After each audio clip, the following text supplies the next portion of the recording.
Alright, Shalom. I'd like to give all praises, honor, and glory to Yahweh, Ba'ashem Yahushai, Ba'ashem Racha Kodash, I lift double honors to the apostles, and elders of great mills to well, and peace and salutation to the Akim around the world that pushes you to sincerity, you know. It's a short video, you know, touches the tsunami that in Indonesia, you understand? Warned today the death toll from Friday's devastating earthquake and tsunami could be in the thousands. For now, officials say nearly 400 are dead and more than 500 are injured. The Melody Mosai know that all these things is signs and wonders according to prophecy that being fulfilled. But people talk about all the tectonic plate shifting and this is a scientifically proven yada yada. You know, the people who lack in faith, that nonsense they will talk. But the Melody Mosai know that is how the times are being manifest. 7.5 earthquake sent giant waves slamming onto beaches. Homes, cars, trees, and people were swept away. Rebecca Henschke of BBC News has more. This mobile phone footage captures the terrifying moment the 3-meter-high waves hit, flooding houses close to the shore and then rushing into the densely populated coastal city of Palu. The waves and the powerful quake leaving a trail of destruction. This bridge is a main access road into the city. Allahu Akbar. Authorities issued a tsunami warning immediately after the huge 7.7 magnitude quake hit. But residents didn't have long to get to higher land. I really wanted to play, but you know, the man calling on the heathen gods and them. That is mainly the part I wanted to play now. So, you know, they talk about the scripture where they say they were calling that is Judges. I think Judges 10, 13, 14, somewhere around there. Collapsed and submerged. That's similar to what happening everywhere when you think about it. Even Trinidad down here, when we had the slightly strong quake, people started calling Jesus. You understand? I expected. This was a shopping centre, now buckled and bent. Mia and her daughters were inside when the earthquake hit. Suddenly everything got dark and the walls started falling around us. It was horrible. So I rushed to the broken escalator with all my daughters and we made it to the outside and we were safe. The earthquake also triggered a tsunami. Waves 6 meters high crashed into the city of Palu, where hundreds of people had gathered for a beach festival. Rescue teams are struggling against power outages, broken roads, and damaged communication networks. It's so coincidental that all these places having disasters where America, Babylon the Great, could just conveniently come in and be able to help them and assist them. Because we know whenever the US come to actually give assistance in a time of trouble, is to be actually under subjection to them. So really and truly, there is more or less for their convenience. The airport has now reopened. Shaken and injured, some were evacuated by the military, bandaged and taken to the province's capital. Many others were left in Palu. Some have turned to looting. There has been no aid. We need to eat. We don't have any other choice. We must get food. The president of Indonesia visited Palu and saw the damage for himself. The search is now on for survivors.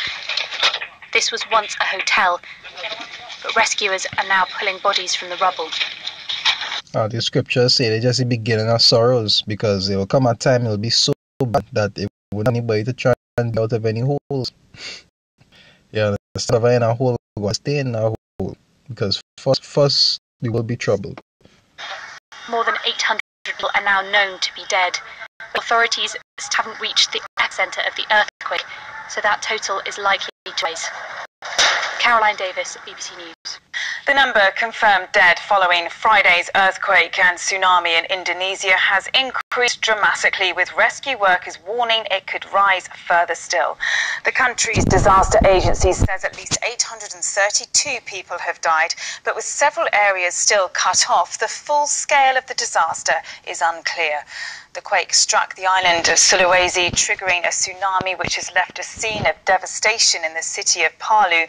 Rescue teams are struggling to reach other coastal towns as roads and communication networks have been destroyed. Dan Rivers has the latest.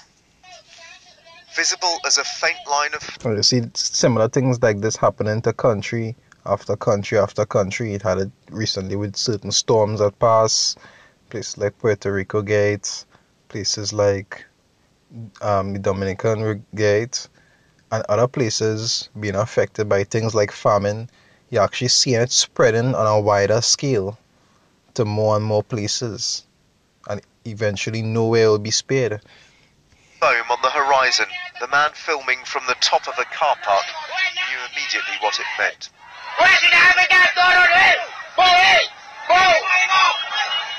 He tried to warn those below, oblivious to the approaching wall of water.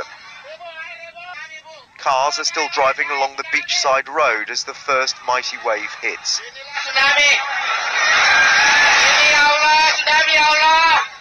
People stumble as they scramble from the rising sea, leaping for their lives.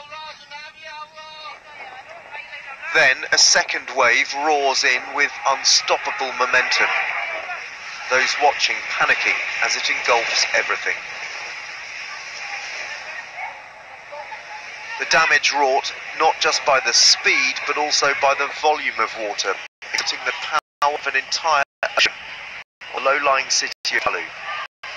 It severed a bridge over the river and has eviscerated large swathes of homes and businesses.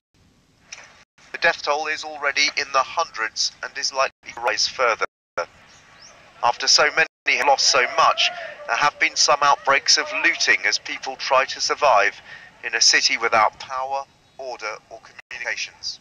You see this that I talk about looting, all that is a part of prophecy. Okay, say men would not regard the neighbors or the kings, just paraphrasing. You understand? The army have been helping to recover survivors, here pulling a man alive from the rubble of a partially collapsed mosque. But in many places this is now an operation to recover the dead, not the living. Indonesia's president this morning flew to Palu to oversee the aid effort. Once again, Indonesians are contending with the consequences of living on an active fault line known as the Ring of Fire. They know the risks of such seismic events here, but just before this tsunami hit, the warnings had been lifted, a mistake which may have cost hundreds of lives. Tam Rivers, ITV News. Because really and truly, they didn't know why they left the warning.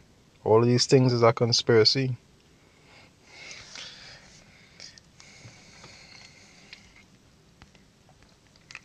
They talk about these things and it's just...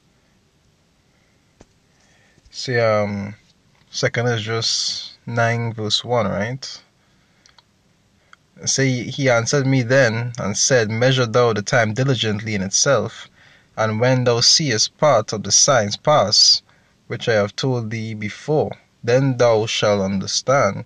Then shalt thou understand, Salakia, that is the very same time wherein the highest will begin to visit the world which he made. It say, therefore, when there shall be seen earthquakes and uproars of people in the world, then shalt thou well understand, Salakia, that the Most High spake of these things from the days that were before thee, even from the beginning. For like as all that is made in the world had a beginning and an end, and the end is being manifest. Because the Most High doesn't do have a clock. You understand? He wall to tell, okay, now it's 12 o'clock, right? I'll send a tsunami. You understand? The Most High is actually manifest things in events. Events is how he is used to determine the time of different things. At least for us to interpret. Say even so, the times also of the highest have plain beginnings in wonders and powerful works, and endings in effects and signs. So these signs is what the watchmen has been looking out for, to actually see the prophecies coming to pass, that we're coming closer and closer to the end. Now you'll see even on them chat groups and them, you'll see men talking about, oh, it had nothing to do with God, is shifting tectonic plates and blah blah blah. But you see, they don't have that faith and that spirit to comprehend what is going on. They can be able to see that slowly but surely this kingdom coming to an end. You understand? Let me show you how blessed it is to actually be able to see and comprehend these things. Because we could have been in darkness just like them if it was the Most High will. But the scriptures say, blessed are your eyes, for ye see. You understand? You gotta make a video too long. Or with that, I think this is an glory to Hashem Yahushua. Hashem Rachakash. Like to double on the apostles and of great mills to not well. And peace and salvation to the Akim world that push it to sincerity. This is Yahweh Trinidad Camp. Akim, stay strong.